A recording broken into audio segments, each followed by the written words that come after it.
Welcome everybody. This is the March Community Food Project's Community Practice. I am Susan Lightfoot Shempf, calling in from New Orleans, Louisiana, and I'm here with colleagues from the Institute for Social and Economic Development Solutions, Emma Bliss and Andy Fisher.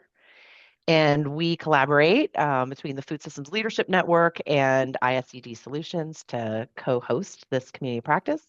And we are really happy to be here with our friends from FRESHFARM over in DC. We have Renee Catacalos and Rebecca Chavez, who are going to be sharing some of the strategies that they've developed at FRESHFARM around diversifying their revenue streams. This is a really hot topic right now is the proverbial shite is hitting the fan with everything federal funding. We're just building on the conversation from last month around grant writing.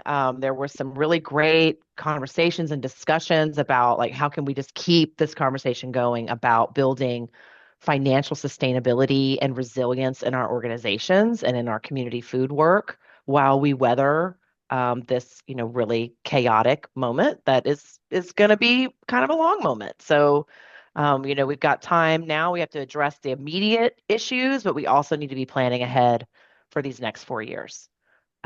So just also want to name, as we talked about last time, we know everybody is feeling the stress and pressure and instability of this moment, and that everyone is impacted differently by this. Some folks might be already facing a funding cut or a funding freeze, might be laying off staff. Some folks might be concerned about, or even in their own families, dealing with issues around deportations, farm workers who are really being faced with new and different kinds of challenges. So just acknowledging that each of us has a different experience in this moment, depending on where we're at, what we do, who we are, and inviting in a spirit of kindness and empathy for one another in this time and always in these spaces when we share space together. So I think that's just a great opportunity for us to really lean into the Food Systems Leadership Network's cultural agreements, FSLN cultural agreements, which were co-created by network members in 2022, and these still just continue to be really great for holding space. So encourage everyone to just take these in. I'm going to read them out loud, and maybe just choose one that you want to embrace today. So we honor and celebrate our collective wisdom. Together, we know a lot. We are mindful of our power, privilege, and how much space we are taking up. We take responsibility for impact, regardless of intent. We give grace to one another and approach conflict with curiosity. We challenge assumptions, respect our differences, and speak from our own experience. We honor confidentiality. Lessons leave, stories stay. We take care of our own physical, mental, and emotional needs, and we meet each other where we are. Showing up is enough, and listening is participating. So, and welcome everybody into those agreements. And let's go to the next slide and just remind ourselves about a couple of Zoom housekeeping things. Please rename yourself and add your pronouns in your little Zoom box so we don't accidentally misgender you. Would love it if folks could remain on mute just for everyone's benefit. Turn on your cameras if you can, if you're in a place to be able to do that, because we just love talking to other people and seeing faces and being able to connect like that. I'm sorry, I can't have mine on because my internet is acting up. Encourage you to use the chat liberally. And then just a couple of things that we're trying to, kind of navigate our way through these strange times, that we are not allowing the AI bots and note takers into the community of practice spaces right now. So they are going to hang out with each other in the waiting room, just to be able to enable a space for us to really connect with each other and have some real talk and not be concerned about how the AI bots might be interpreting what we're saying. And we're also just going to record content like here on the front end and the presentation that the FreshFarm team is going to give. And then we'll turn off the recording so that we can just have some free discussion, and folks feel like they can express themselves without being worried about being blasted on YouTube later. All right. So with that, I think we can take down the slides. Let me see if my video is going to work. Okay. Hi. Um, and just a quick question before we get going. I'm curious, if to the extent that people feel comfortable, who here has faced funding instability or shortages in the past? Or raise your hand if this has ever been something in your community food work that you've had to deal with before. I think everybody is raising their hand. We've all been through seasons, chapters. Sometimes they're prolonged, sometimes it's acute. But if you're working in the nonprofit space, of which most of us that are in this call are, this is always something that we have dealt with. So just remembering that we're all in this together and we've weathered these storms before. So if we're here right now in this conversation, it means that we got through whatever that season of instability was. We're still in the work. We're still here together. Um, and just a quick question, maybe if you can throw it in the chat or unmute and share, but what like practices and values and skills did you lean on in those moments to get through? Just like a little bit of kind of encouragement and reminding ourselves of all the assets that we have to draw on. So when you went through those moments, what'd you lean on? We went Maybe through it's a a value. stoppage. We Yeah, went thank through a you. stoppage of funding temporarily, and we really relied on kindness. And we Mm, just left opinions to the side and just focused on the work because that's what's important. thank you. Debbie in the chat, faith, patience, deep breaths and sighs. Thanks. Thanks, Andrew. Community, networking and collaboration, faith, outreach, and community. Community is coming up a lot. These are the times that we absolutely have to root deeper and deeper into community. I think one that I would add is also transparency and vulnerability.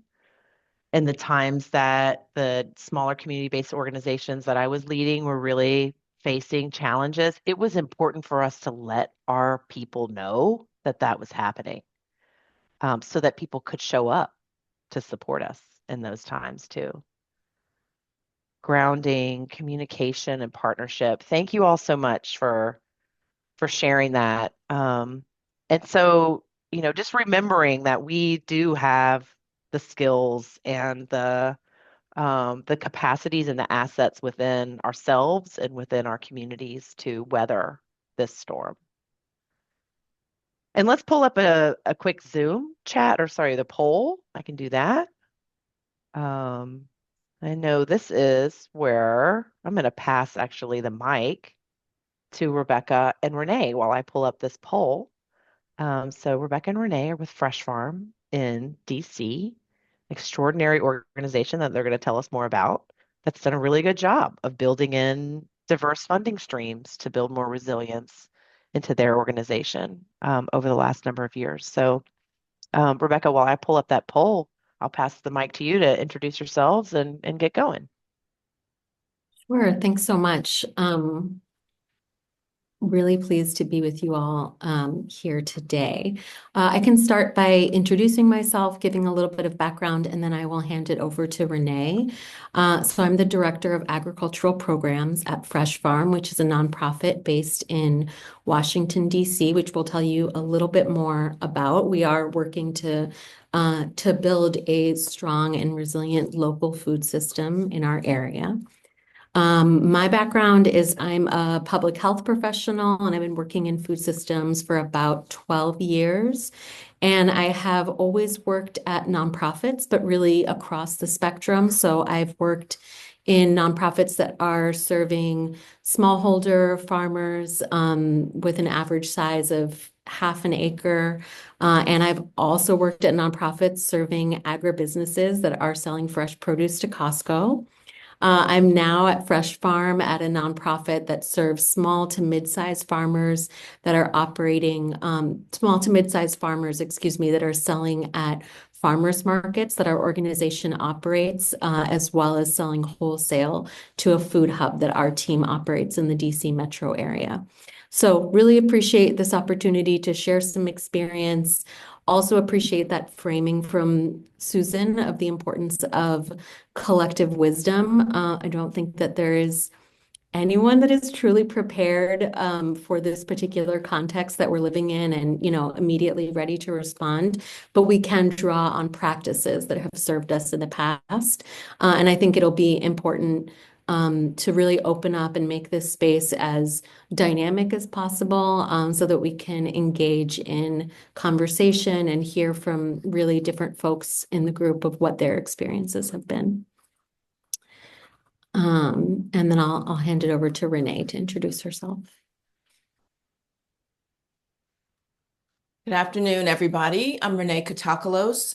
I'm the Director of Strategic Investments for FRESHFARM. I've been with the organization for about a year. I've been working in regional food systems work for close to the past 20 years here in the Mid-Atlantic region. And I have, in that work and in previous work before that, I've worked in government, I've worked in the private sector, I've worked in nonprofits and worked with organizations that consult with nonprofits as well. So I think at this point in time with FRESHFARM, bringing all of those various perspectives together around our funding streams is where I'm pulling things together within the organization. I think one other important thing to mention is that before joining FRESHFARM a year ago, I had spent the prior 5 years plus with sustainable agriculture and food systems funders. And if you are not familiar with that, it's an organization, a membership organization that operates kind of like a community of practice like this for foundations and investors and individual funders who actually put money and resources into sustainable food and agriculture work. So the perspective that I had of being in some of those conversations also informs some of what I bring to this conversation about diversifying funding as well. All right. Well, so I think, now that we've given you a little bit of background, we also wanted to have an understanding of who is in the room. So I think Susan was going to launch a poll to help us understand, what does your funding look like right now? How diverse is it? You'll see 2 questions. So what are your most significant sources of revenue? And then how many different revenue streams do you have? That will give us an idea of who's here in the room.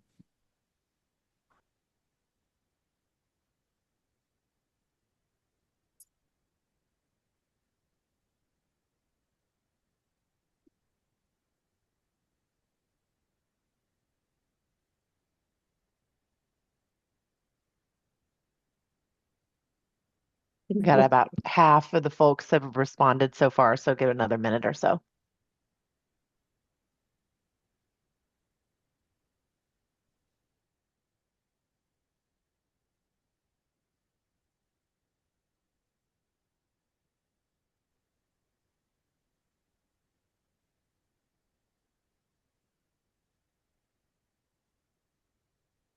Okay, here we go.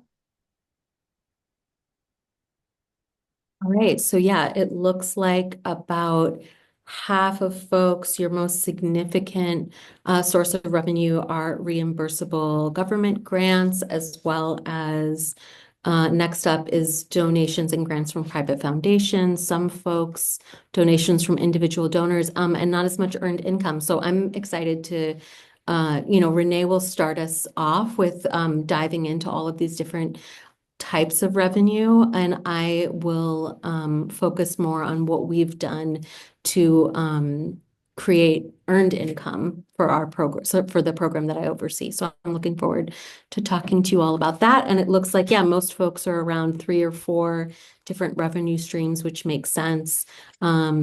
a couple with 1 or 2, and a good amount with 5 or more. So that is, yeah, that's helpful to let us know who's here with us. So thank you.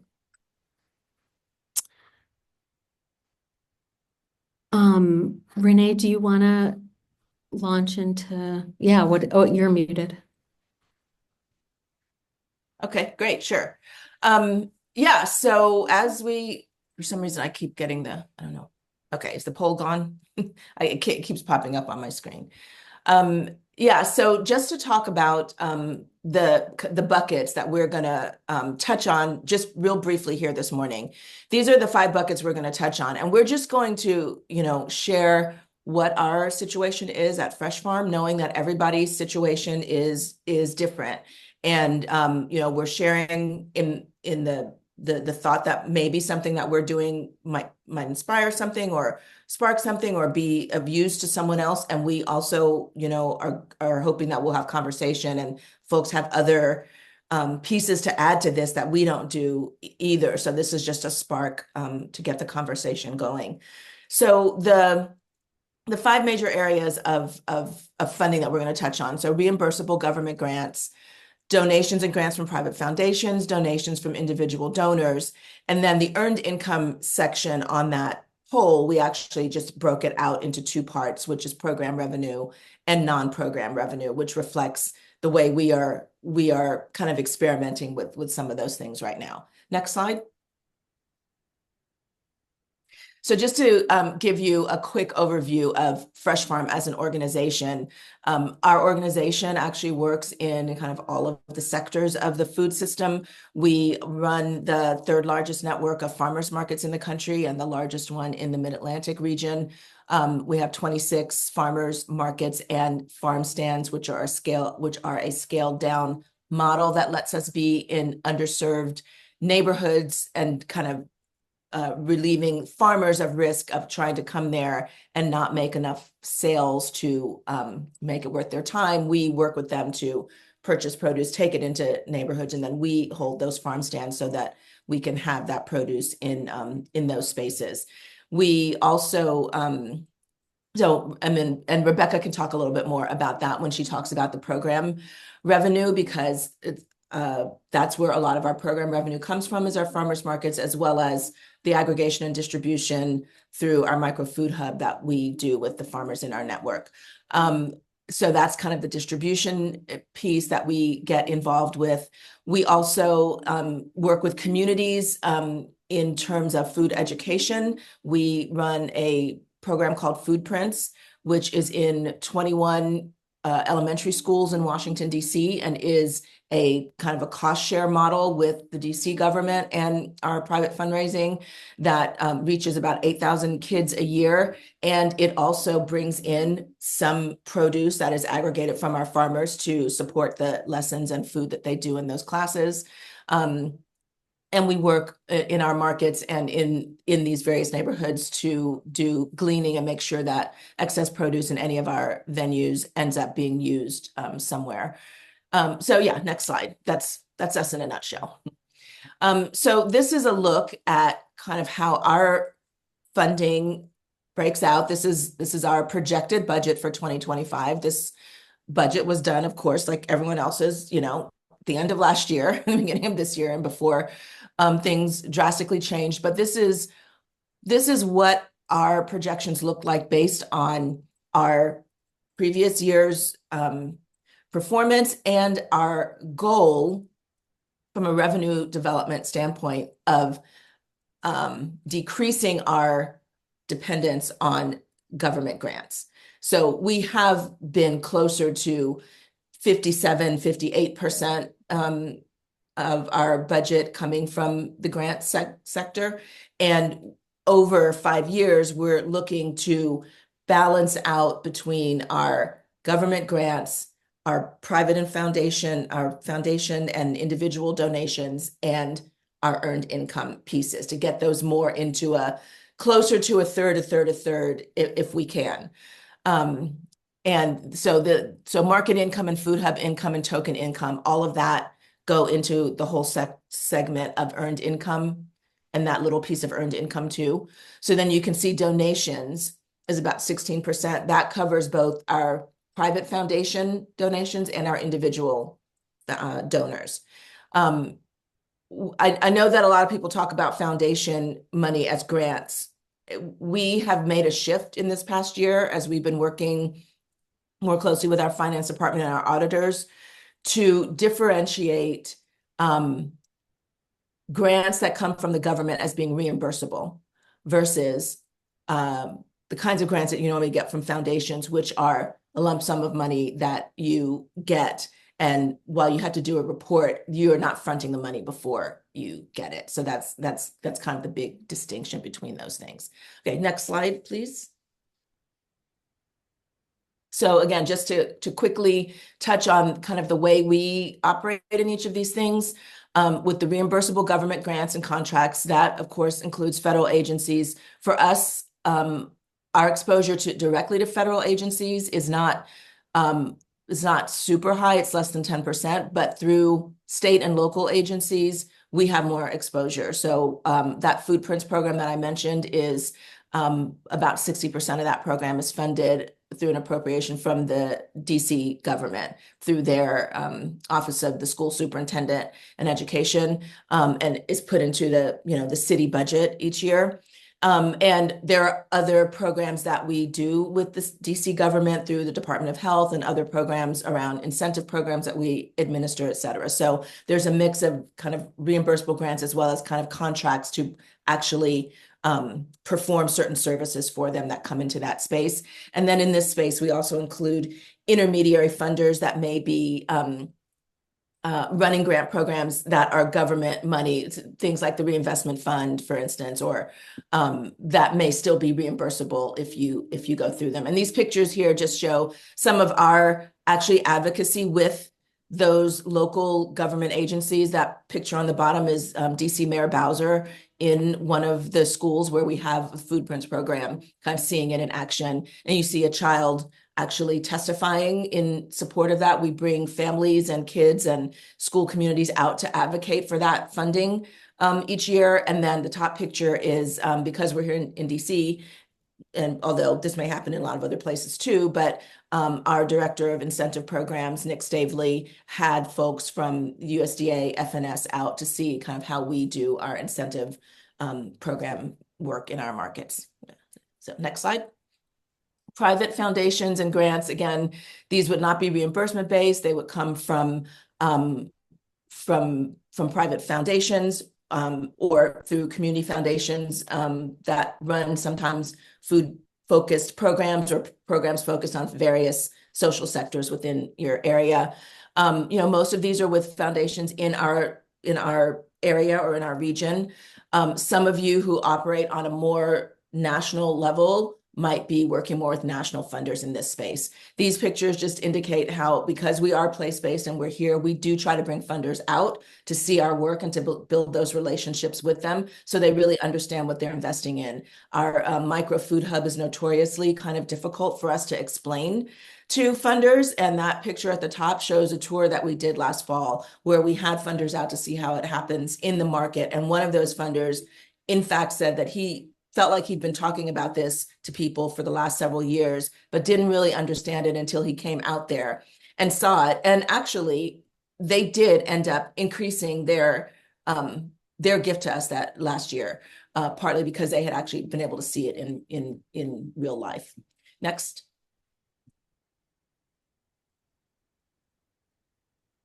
So the next slide, we can go to the next slide, and which is about individual donors and donations.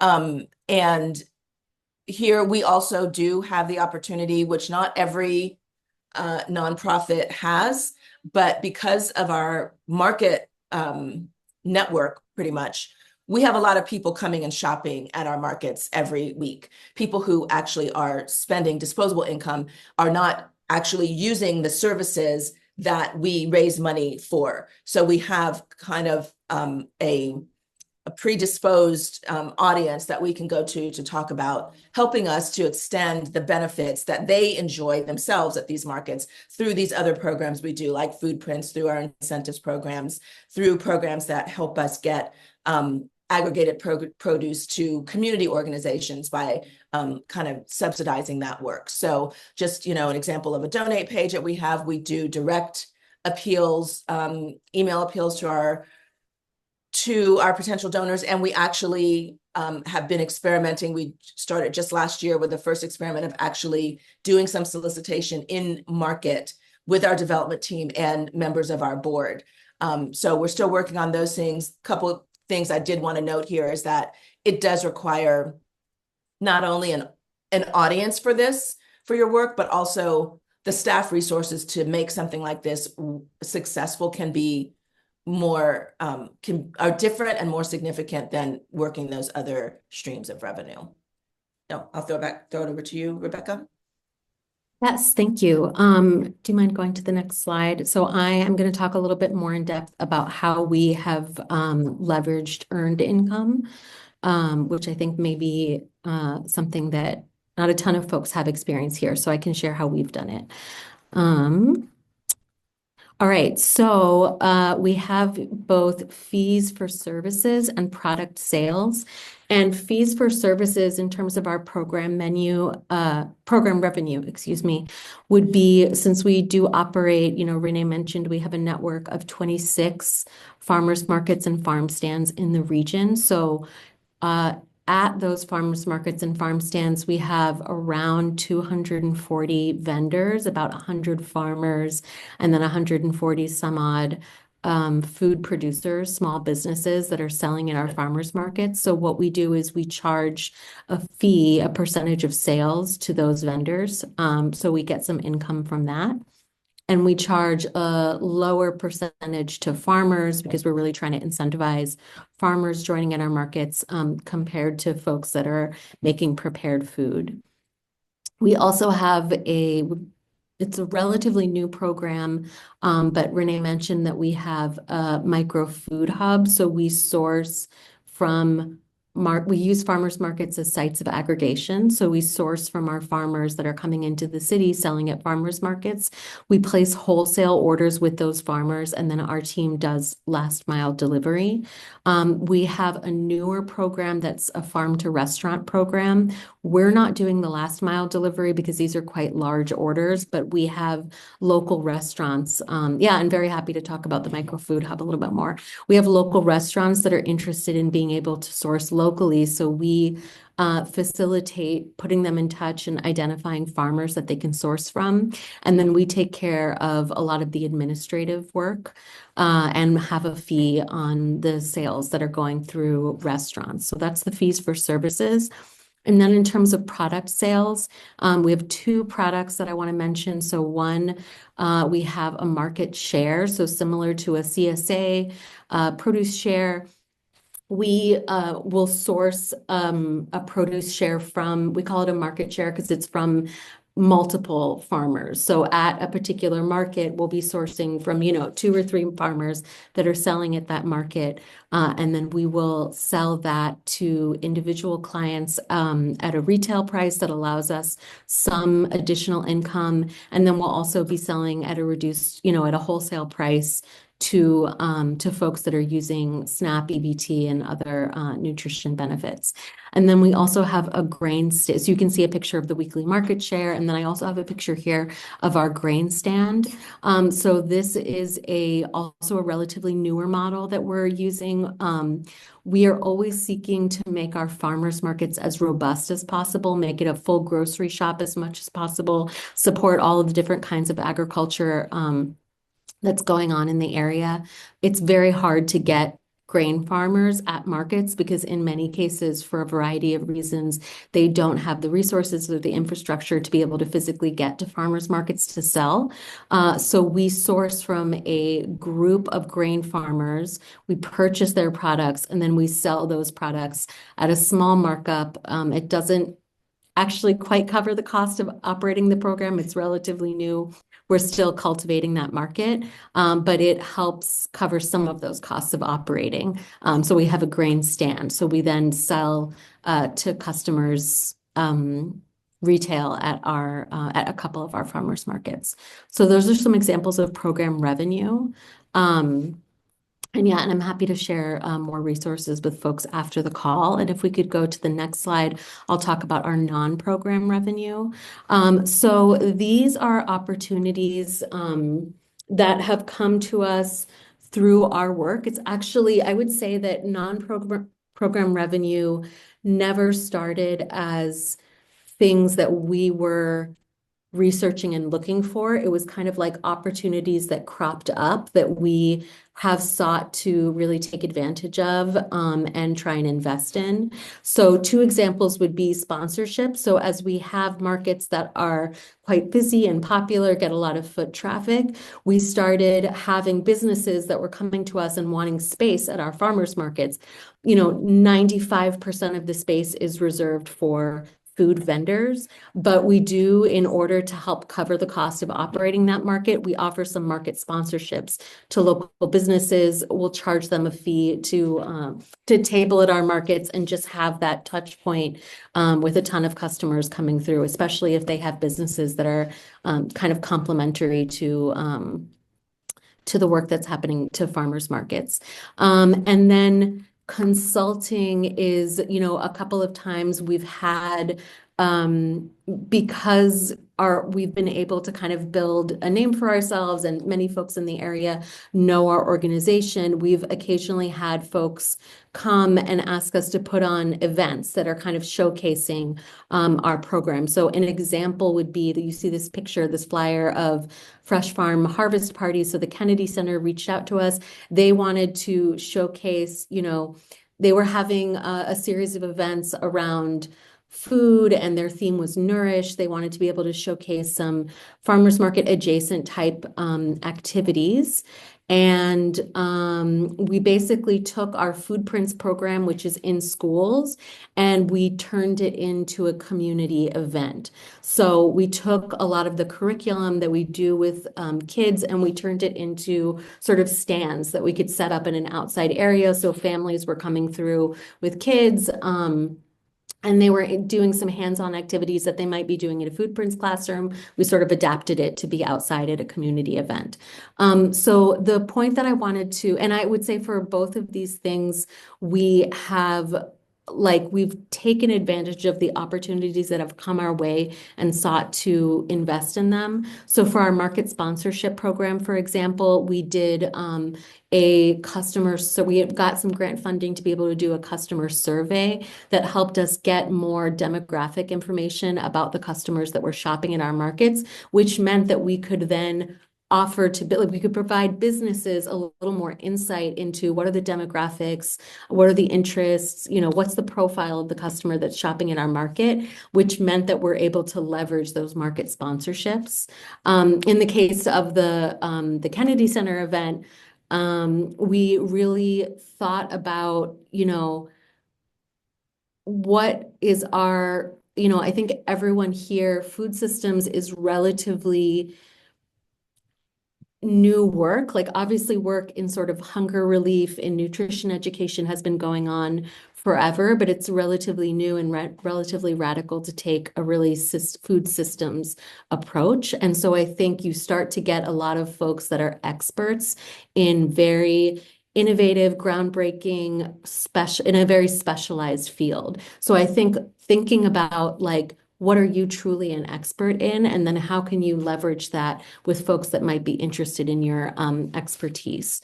So, many times when you're finishing up a program, you may be doing an evaluation of that program or of that particular initiative. So think about that evaluation as an opportunity to also reflect on how can your work be repurposed and adapted. So for example, you see a picture here of the FRESHFARM pop-up food hub case study that Susan just linked in the chat. That was an example of, we needed to do a deliverable to report on a program that was with some grant funding that was coming to an end. We needed to report out on our pop-up food hub. We took the approach of a case study that is focused on how can others take our learnings and adapt them in different contexts. So I think it's really looking at, again, what are you an expert in and how can you share that expertise with others? You'll see some opportunities may come along for consulting. So that's kind of the non-program revenue. I don't want to take too much more time, but yeah, Susan, thank you for sharing the case study. And very happy like afterwards to share contact information and answer like follow-up questions. But I think that was pretty much it. We then kind of moved into some discussion questions. Where, as I was saying, when it comes to we were thinking this would be helpful for breakout rooms. When it comes to earned income, what expertise do you have to share? As I said, this is a relatively speaking new field, and I think that there are a lot of folks that have taken creative new approaches to doing their work. So think about that. What assets do you have that you can leverage? All of our opportunities for non-program revenue were not opportunities that we were looking for. It was folks coming to us. And then once those opportunities popped up, we thought, okay, we need to invest in our capacity to be able to take advantage of that. So investment in growth, where should you invest to grow your capacity to attract new funding? For us, for example, we decided to do a customer survey so that we could present much more detailed information to businesses that were interested in tabling at our markets. And then going back to, what are those skills that you've used, those practices that you've used at other times that you can pull in? So when at some point you added a new revenue stream, how did you do that when you did? Even if you haven't, worked with the type of revenue streams that we're talking about here. Okay, and so I feel like I was racing through that a little bit, but that was the information that we wanted to share to spark conversation today. And I do see a question from Andy for specific goals for non-grant revenue and earned income as a percentage of our total budget. Renee, do you want to talk about that? Yeah, and let me see, do you have split? But yes, we do. The goal is to have each of those segments be close to a third of our revenue, along with the government grant funding being the other third. We're operating right now under a 5-year strategic plan and shooting for, so really where we have to kind of pull ourselves up is in the donations area from private foundations and individuals. So, I anticipate that this year we'll probably be over kind of 20% on that. But of course, the guessing game is that like as any one of those segments it grows or shrinks, it changes the percentages too. So just as a kind of a long-term goal, we just want to have them in more balance with each other. The 3 parts, we believe that they should be close to the same percentage of our revenue over time. Right on. Well, let's extend a lot of appreciation to Rebecca and Renee for sharing just the extraordinary work that Fresh Farm is doing and has really kind of laid the groundwork for us to have some good conversation amongst ourselves. There's, a lot of experience and knowledge within this group. So let's send folks out into discussion groups.